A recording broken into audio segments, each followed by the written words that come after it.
अच्छा, ये टर्की का जो उम्रा ट्रांजिट वीज़ा था वो कुछ 2 ढाई महीने से शुरू हुआ था, और इस बीच जो पाकिस्तान से लोग गए हैं उन्होंने टर्की उम्रा ट्रांजिट का बहुत ज़्यादा मिसयूज़ भी किया है। क्योंकि इसके लिए देखें, इसकी जो रिक्वायरमेंट थी वो पहले बहुत ही सिंपल थी। आपको सिंपल एक बैंक स्टेटमेंट देनी थी, no source of income required before.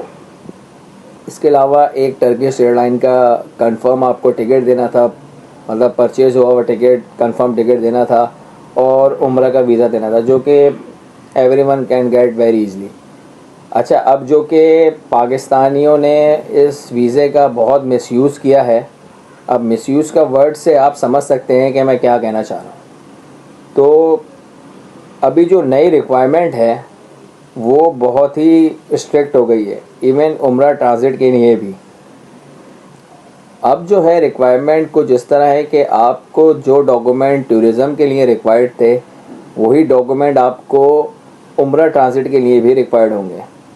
Embassy fees एग्जैम्प्ट होगी, बिल्कुल होगी, लेकिन जो डॉक्यूमेंट्स हैं वो टूरिज़्म वाले रिक्वायर्ड होंगे। वो डॉक्यूमेंट्स क्या हैं? एक तो आपको सिंपल कवर लेटर बनाना है। अगर आप बिजनेसमैन हैं तो बिज़नेस लेटर हेड पे बना लें। अगर आप जॉब करते हैं तो एक प्लेन पेज पे टर्किश कॉन्सुलेट कराची को एड्रेस करके वो एक लेटर बना लें कि I am going to Turkey for this purpose, उम्रा ट्रांजिट पर्पस, और ये मेरी ट्रैवल डेट्स हैं और ये मेरे फैमिली मेम्बर्स हैं। अगर आप फैमिली के साथ जा रहे हैं तो ये लिखें। फिर एक एम्प्लॉयमेंट लेटर लगाना पड़ेगा ओरिजिनल, करंट डेट का, not older than 3 month. Employment letter के साथ आपको सैलरी स्लिप्स ही रिक्वायर्ड होंगी अगर आपकी एम्प्लॉयमेंट पे सैलरी मेंशन नहीं हो रही हैं तो। इसके अलावा आपको टर्किश एयरलाइन का परचेज टिकट दिखाना पड़ेगा, कंफर्म टिकट, और उसके साथ ही एक होटल वाउचर भी मिलता है, वो भी टर्किश एयरलाइन से मिलता है, वो भी आपको लगाना पड़ेगा। उम्र का वीज़ा लगाना पड़ेगा। फिर वही आपकी लास्ट 3 मंथ्स की बैंक स्टेटमेंट आएगी।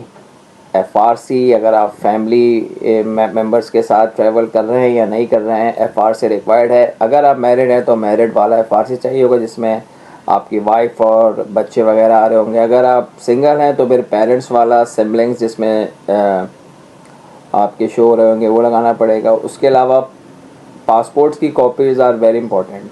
न्यू ओल्ड जितने आपके पासपोर्ट हैं लास्ट 10 to 15 ईयर्स में, उनकी आपको कॉपीज़ लगानी पड़ेगी। वीज़ा की कॉपी लगानी पड़ेगी साथ में।